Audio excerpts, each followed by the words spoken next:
Aišku, kad svarbu buvo rezultatas, kadangi žaidžiam namie. O jeigu būtų galbūt išvykai žaidę, galbūt būtų visai kitaip, bet vis tiek stengiamės duoti daugiau mažiau po lygiai žaisti.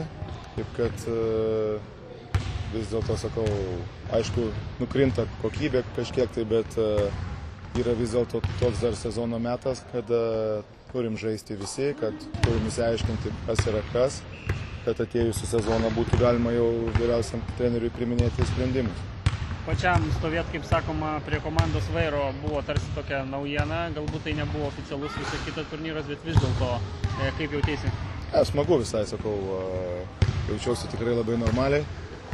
Šiandien ypač yra labai svarbu, kaip sakant, išlošti rungtynės, kurioje, kaip sakant, labai daug dalykų mums nesisekė o varžovam turbūt atvirkščiai labai daug kas sekėsi, taip kad viskas buvo kaip ir prieš mus, bet tai, kaip sakant, ir varžovų metimai iš sunkių padėčių, kurie išmuša iš ritmų ir mūsų nepataikyti labai lengvi metimai, taip kad yra labai smagu laimėti, kaip truputį nesiseka.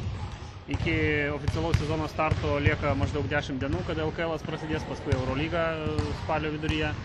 Kada komanda bus optimalios formos? Panašiai to laiku? Žinau, sunku pasakyti. Nemanau, kad mes NLKL pradžios būsime optimaliausios formos, bet tai ir nėra mūsų tikslas. O vis tiek jau manau, kad spalio pirmoji pusėje kažkas tokio jau, man atrodo, kad norėtume žaisti geriau.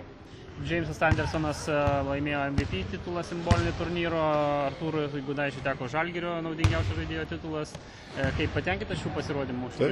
Taip, iš tikrųjų tiek Džeimsas, tiek Malikas puikiai įsiliejo į kolektyvą, puikiai įsiliejo ir už aikštelės ribų, kas yra labai svarbu, aišku, Lietuvoje gyvenant 10 mėnesių, kad, taip sakant, susirastų komandoje daug draugų, kad būtų geras bendravimas, taip kad tikrai manau, kad tai yra du pirkiniai, kurie patiks Žalgirio žiūrovam. O kaip jums sekasi prisipratyti prie europiečių krepšinio? Kaip, aišku, tam reikia laiko, bet jie iš tikrųjų yra du vyrukai, kurie labai stengiasi, kurie labai klauso ir nemanau, kad bus problemų atėjus laiko, tik kažkiek tai, aišku, reikia dar biškį palaukti dėl to. Kokie Lekavičius ateitis komandai? Žinau, žiūrėsim šitą sprendimą vis tiek priims prezidentas su vyriausiu treneriu. Bet Lukas dirba puikiai ir, kaip matėte, tikrai šiam turnyre ir bent jau visam pasiruošime yra labai svarbi komandos dalis. O Birutis komanda tik laikinų?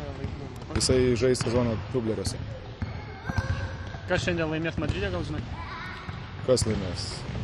Tie, kas turi laimėti.